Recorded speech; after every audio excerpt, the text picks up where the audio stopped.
Bonjour. 1 Chronique 22, verset 1. Et David dit, ici sera la maison de l'Éternel Dieu.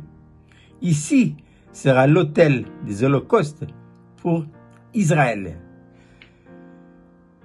Ce récit se passe où? Sur l'aire de l'Ornan, le Jébusien, où David, après avoir payé un prix fort, a pu obtenir cette ère pour l'Éternel. Et c'est justement sur cette ère-là que trois choses s'est produites. D'abord, c'est là où Abraham a offert Isaac en sacrifice à Moria. C'est là. Deuxièmement, c'est là également que Salomon a fait construire le temple. Troisièmement, c'est là aussi que le Seigneur Jésus-Christ a été crucifié à Golgotha.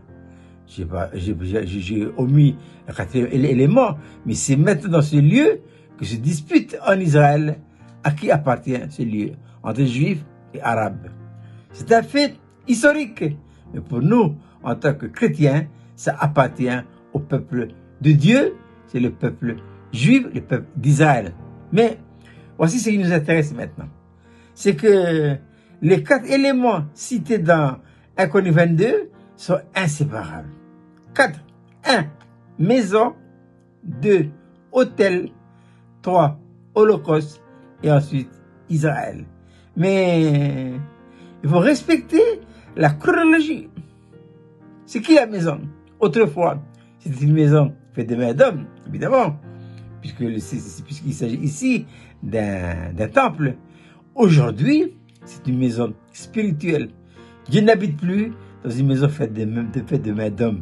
Mais la leçon à en tirer est importante parce que dans la maison de Dieu, il y a toujours un autel. Et la maison de Dieu, c'est qui? C'est vous et c'est moi, c'est nous. Si quoi? Si réellement nous sommes nés de nouveau. Et par la nouvelle naissance, nous devenons le temple de Dieu où habite le Saint-Esprit. C'est l'apôtre Paul qui dira dans sa lettre aux Corinthiens, ne savez-vous pas que vous êtes le temple de Dieu, que l'Esprit de Dieu habite en vous, en nous, ou dans notre esprit. Donc, si réellement nous sommes nés de nouveau, alors, à côté de la maison, qui est nous-mêmes, une maison spirituelle, se dresse l'autel. L'autel, autrefois, dans l'ancienne alliance, nous parle de la croix. Maintenant, la croix, l'autel est inséparable de la maison, la croix est inséparable de l'église. Et qu'est-ce que la croix? La croix, c'est un principe de vie qui donne à Dieu tous les droits absolus et la possibilité de vivre sa vie en vous et en moi. Et à partir de ce fait important, que ça découle quoi? L'Holocauste. Maison, autel et holocauste.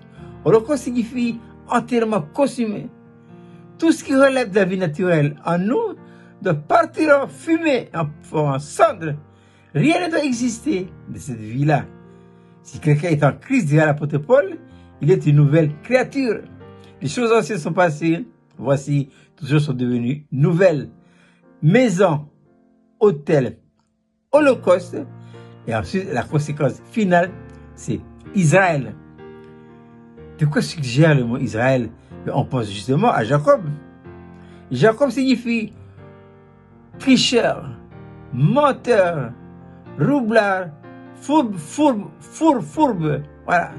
Et Jacob, c'est ça Jacob. Mais Jacob a connu cette transformation. Où ça? Au Péniel. Au Péniel, c'est là où Jacob a rencontré Dieu. Et l'ange lui avait dit, comment tu t'appelles? Et Jacob a dit, je m'appelle Jacob. L'ange a dit, à partir de maintenant, on t'appellera plus Jacob, on t'appellera Israël. Et Israël signifie prince avec Dieu. Mais on ne peut être prince avec Dieu que si les trois éléments précédents ont été réglés. C'est-à-dire maison, autel, holocauste, Israël, prince avec Dieu. Et bien que nos vies, que nos foyers soient la maison de Dieu, où va se dresser devant la porte un autel, la croix, en tant que principe de vie, on va offrir des holocaustes. des sacrifices. Et Paul dira dans son épître aux Romains, chapitre 12, je vous exhorte, par la compassion de Dieu, à offrir vos corps comme un sacrifice vivant, sain et agréable, ce qui sera de votre part un culte raisonnable. Et si tout ça est fait, la conséquence finale, nous sommes princes avec Dieu. Il ne me reste plus qu'à vous souhaiter de passer une agréable journée.